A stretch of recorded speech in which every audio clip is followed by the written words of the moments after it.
There are moments when Allah is speaking to you without a single word. And sometimes those signs are about a person in your life right now. Someone who smiles, supports you, maybe even loves you, but Allah knows something you don't. What if I told you there are clear warnings in your heart and your life that say, this person will harm you? Get away. Most people ignore them until it's too late. You will not, because today we uncover every single one. Your heart feels heavy and unsettled. The most beautiful gift Allah gives us is the quiet whisper of the heart, that gentle unseen voice that no one else can hear but you. It is not loud. It is not forceful. It is gentle yet so persistent. You know it, that feeling deep inside when something just doesn't feel right. You cannot explain it to anyone. You can't show it in words or prove it with evidence, but you feel it. And that feeling doesn't come from nowhere. It comes from the one who created your heart. It comes from the one who fashioned your soul. It comes from Allah. Sometimes you sit with someone, they smile at you, they speak kindly, they even say the right things, but deep down, a small voice inside says, be careful, something is not right here. Your heart feels uneasy. It feels like the air around you is heavier than usual. The peace you had a moment ago begins to fade. Your thoughts feel crowded. Your chest feels tight. And when you finally leave their company, you feel lighter, as if a burden was quietly lifted off your shoulders. You can breathe again. Your mind clears. Your soul feels at rest. That change is not random. It is not just in your head. It is Allah showing you something. The Messenger of Allah sallallahu alaihi wasallam told us that the heart can see what the eyes cannot. Because the eyes only see what is on the surface, but the heart feels what is underneath. You may try to convince yourself you are overreacting. You might tell yourself, they've done nothing wrong, I have no proof. But the truth is, you don't always need proof when Allah is your protector. Sometimes Allah will remove people from your life quietly. No big arguments, no obvious betrayal, just a growing discomfort that pushes you away little by little. That is His mercy, that is His shield.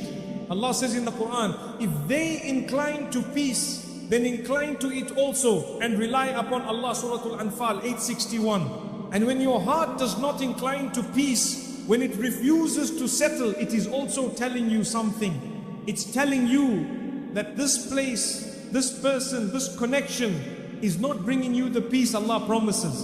And when something robs you of that peace, it cannot be from Him. Peace is not just the absence of problems. It is a deep, quiet comfort in your soul. It is the type of ease that allows you to breathe without fear, to speak without guarding every word, to pray without distraction.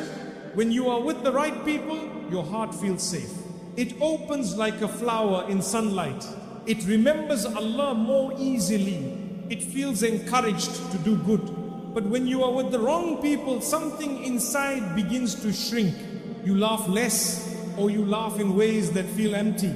Your mind is restless. Your ibadah becomes harder. Your du'as feel heavy. And maybe no one else sees it. Maybe to the world, they look like the perfect friend, the perfect partner, the perfect helper.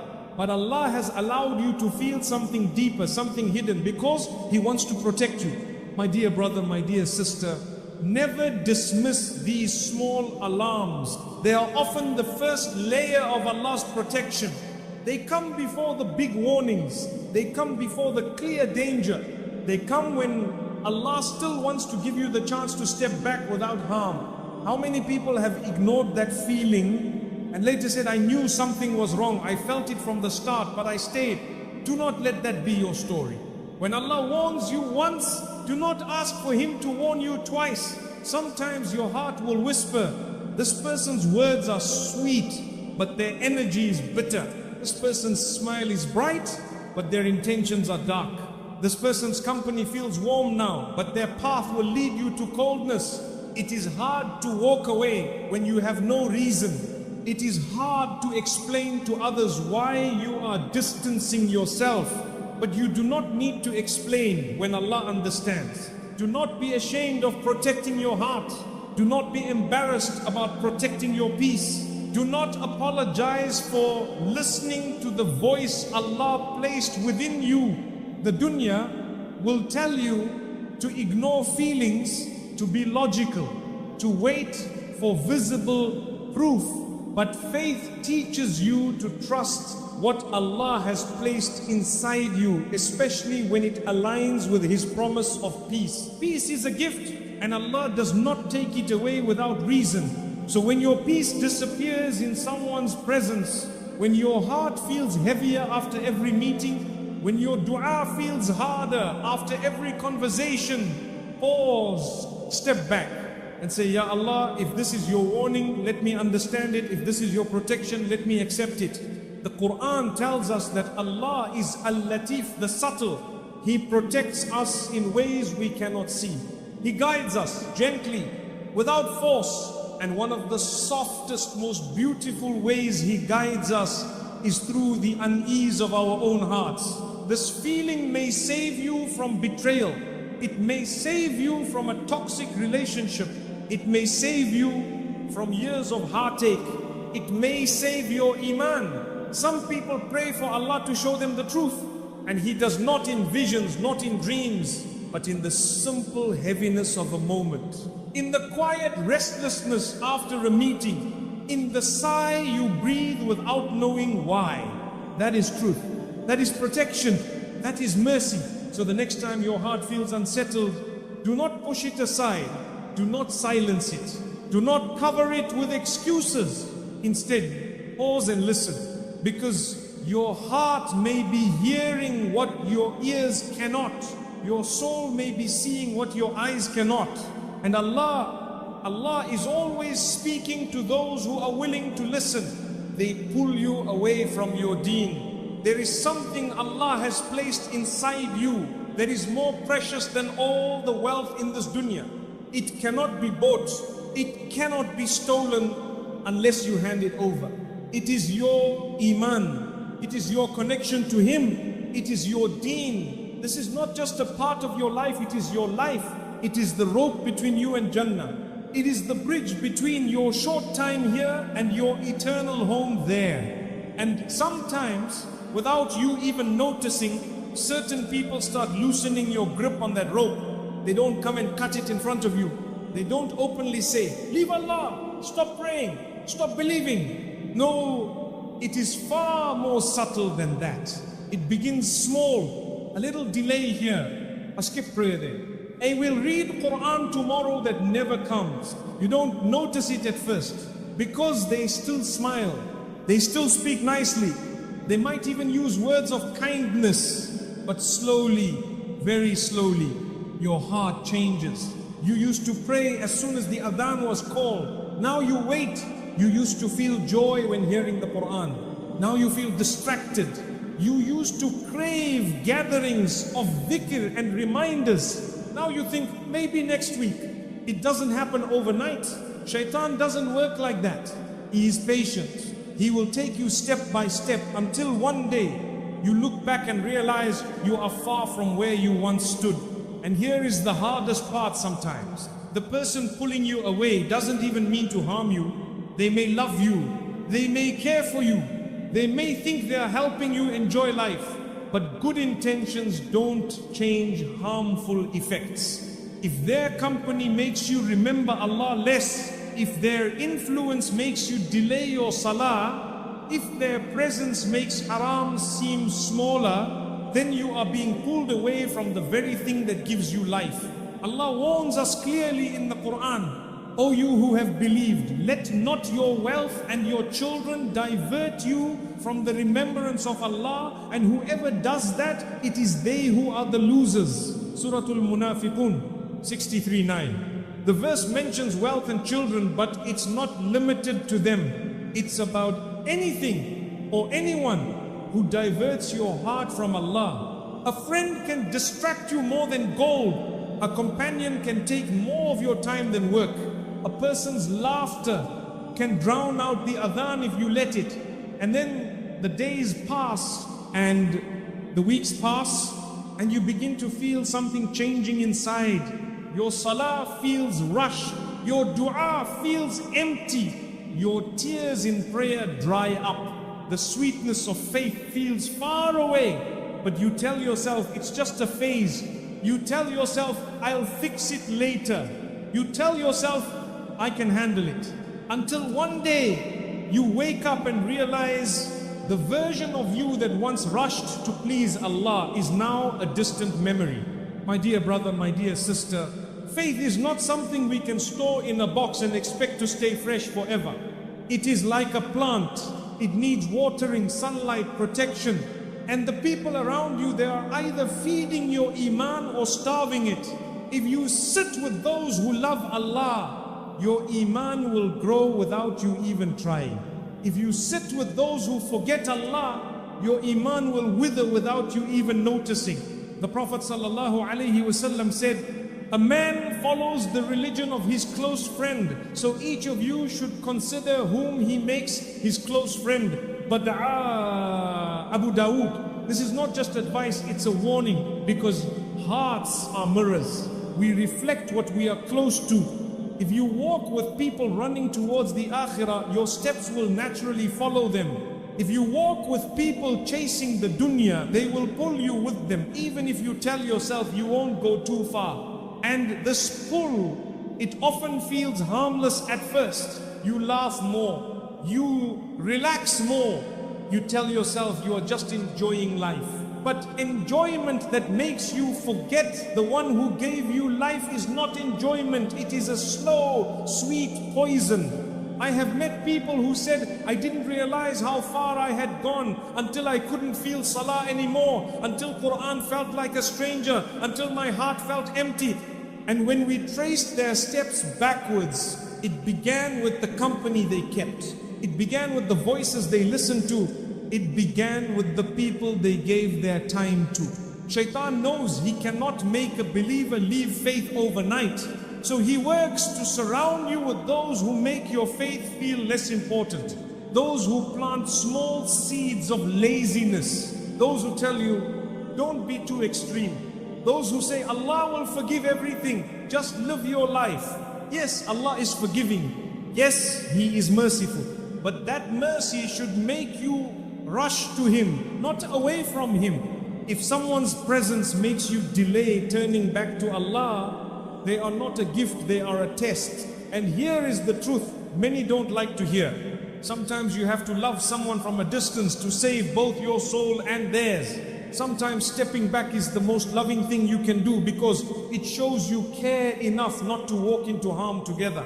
It will hurt, it will feel lonely at first, but Allah promises, and whoever fears Allah, He will make for him a way out and provide for him from where he does not expect. Surah Al-Talaq 65, 2-3. Dahima ana hadha al-huwa alayhim. Leave something for Allah's sake and He will replace it with something far better.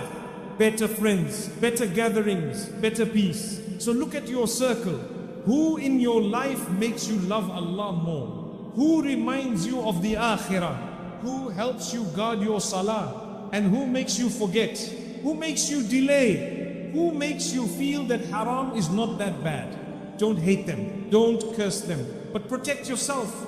Make dua for them, show them kindness. But if you must choose between their company and your connection to Allah, always choose Allah. Because the day is coming when you will stand before Him alone. No friends, no crowds, no company to answer for you. And on that day, you will wish for the companions who kept you firm, the ones who encouraged you to pray, the ones who reminded you of Jannah, the ones who held your hand away from sin and towards the mercy of Allah. May Allah make us among them. They bring out your worst traits. There is a version of you that Allah loves, the version of you that is gentle in speech, quick to forgive, slow to anger, patient in trials, kind to strangers, humble when praised. That version of you is a blessing from Allah. It is the product of His guidance, His mercy, and the choices you've made to please Him. But my dear brother, my dear sister, that version of you is not guaranteed to stay forever, because there are people whose presence can water the seeds of goodness in you, and there are people whose presence can awaken weeds you thought you had already uprooted. Sometimes you are not tested with hardship. Sometimes you are tested with company. You can be calm all day and then spend an hour with the wrong person and find yourself raising your voice. You can guard your tongue for weeks and then sit with certain people and find yourself gossiping as if you had never promised Allah you wouldn't. You can feel grateful in the morning and feel bitter by nightfall because someone kept feeding you words of envy. This is not always because you are weak. It is because hearts are mirrors. They reflect what they are closest to. The Prophet Muhammad ﷺ said, the example of a good companion and a bad companion is like that of the seller of musk and the blacksmith. The musk seller might gift you perfume, or you might buy some, or you might simply benefit from his fragrance. But the blacksmith might burn your clothes, or at the very least, you will smell a foul odor from him. Even if the blacksmith never means to harm you, you still walk away with smoke in your clothes. Even if the musk seller never speaks to you, you still walk away smelling sweet. This is the power of environment. We sometimes underestimate how much of ourselves is shaped by the people around us. We think, I can handle it, I won't change. But the reality is, the more time you spend with someone, the more your heart aligns with theirs, whether you notice it or not. And the most dangerous kind of influence is the subtle kind, the kind that doesn't feel dangerous at first. It begins in small ways. They make you laugh at someone else's flaw. They encourage you to speak your mind when speaking your mind really means speaking without mercy. They tell you to be strong when they actually mean don't forgive. And each time a small seed is planted, a seed of arrogance, a seed of impatience, a seed of bitterness, and seeds, they grow. They grow faster when they are watered, and the people around you, knowingly or unknowingly, can water the wrong seeds in your heart. One day, you might look in the mirror and realize you don't recognize your own reflection.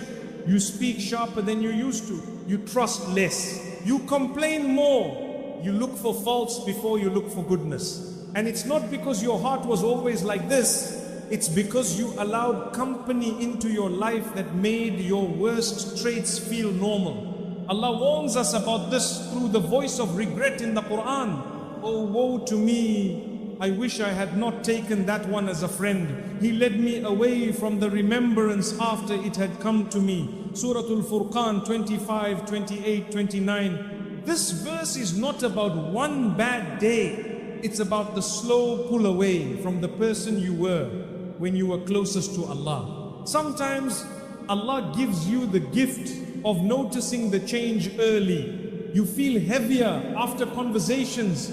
You feel more impatient with your family. Your prayers feel rushed. Your heart feels less soft. That is Allah saying to you, pay attention. This is not the path I want for you. It doesn't mean you hate the person. It doesn't mean you look down on them. It means you value your soul enough to protect it. Because if someone's presence feeds your worst traits, it will starve the parts of you that Allah loves most. Think of your heart as a garden. Inside it are flowers, patience, humility, mercy, gratitude. Inside it are also weeds, anger, pride, envy, harshness. Every person in your life is either helping water your flowers or your weeds. And weeds grow quickly. They spread. They suffocate the flowers if you let them. This is why wise people are careful with their circles. Not because they are arrogant, not because they think they are better than others, but because they know whatever they allow in their hearts will eventually grow. If you are around people who constantly criticize others, you will soon find criticism flowing off your own tongue. If you are around people who speak with mercy, You will find your own voice becoming gentler without even trying. We imitate the environment we are in, and the danger is that we often do not realize when imitation begins. That is why protecting your inner self sometimes means creating outer distance. It's not always about cutting ties completely. It can mean spending less time in certain spaces. It can mean keeping some conversations lighter, less personal. It can mean saying no when invited to situations that you know will trigger the parts of you you're trying to heal. It can also mean surrounding yourself with people who will challenge your worst traits. Those who will say, calm down when anger rises. Those who will remind you, let it go when your pride resists.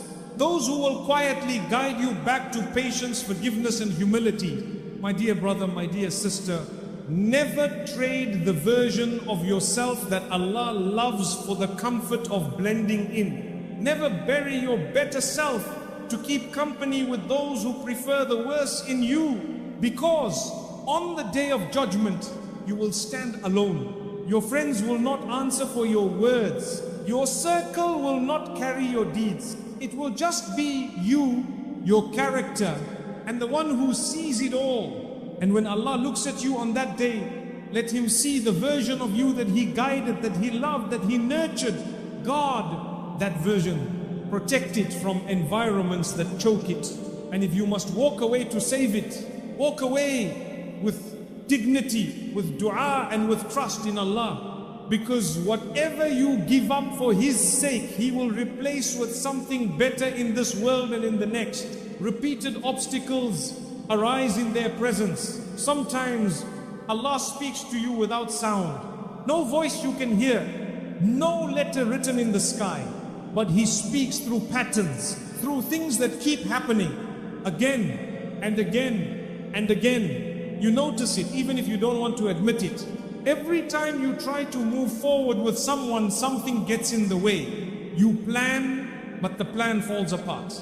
You try again, but something unexpected stops you. You prepare more carefully, but the door still closes. At first you think it's just bad timing. Then you think it's just bad luck. Then you tell yourself, maybe I'm not working hard enough. But my dear brother, my dear sister, sometimes it's not bad luck. Sometimes it's protection. You see, Allah is Al-Hakim, the All-Wise. He sees what you cannot see. He hears what you do not hear. He knows what is whispered in hearts, what is planned in private, what is waiting just a little further down the path. And sometimes He protects you by not letting your plans succeed. It's hard for us to accept this because we live in a world that tells us, if you just work harder, you can make anything happen. If you want it enough, you can get it. But faith teaches us something different. Faith teaches us that not every open door is a blessing and not every closed door is a loss. Sometimes the most merciful thing Allah can do for you is to close the door you're trying to break open. Look at your own life. How many times have you seen this? You try to build something with a person and somehow every step forward turns into 2 steps back. Not once, not twice, but over and over again. If it was just once, you could say it was a coincidence. If it was just twice, maybe it was bad timing. But when the same resistance keeps appearing, it is no longer coincidence. It is a sign. The Quran tells us in Surah Yusuf that the brothers of Yusuf alayhi salam plotted against him, but Allah's plan was above theirs. They thought they were sending him away to harm him, but in reality Allah was sending him away to save him. This is the same Lord who is guiding your steps now. The same Lord who blocks certain paths, not because He doesn't want you to be happy, but because He wants you to be safe. You might think, but this is what I want, I've prayed for it. Yes, you may have prayed for it, but remember, Allah answers in the way that is best, not always in the way we imagine. When you pray for what is good, Allah will either give it to you or replace it with something better or protect you from something you didn't even know was coming. And sometimes that protection looks like failure. It looks like delays. It looks like not now. It looks like no. We don't like the word no. we think it means Allah is rejecting us. But sometimes no means, I love you too much to let you walk into this. I know something you don't. I see something you can't. How many people have forced their way through a door Allah was closing, only to find pain, regret and heartbreak waiting on the other side? How many times have we heard people say, I wish I had listened to the signs. I wish I had stopped trying when it kept failing. When Allah places repeated obstacles in your path with someone, it is not to frustrate you. It is to save you from something that could take years to heal from. Maybe that person's intentions are not as pure as they appear. Maybe their path will lead you away from your deen. Maybe their habits will bring stress, not peace. Maybe their presence will dim your light instead of helping it shine. You don't see it now, and that's okay. You're not meant to see everything. That's why we have tawakkul, trust in the one who sees what we can't. There are times when you will look back and say, Alhamdulillah, it didn't work out. But right now, you might be in the middle of the why is this happening?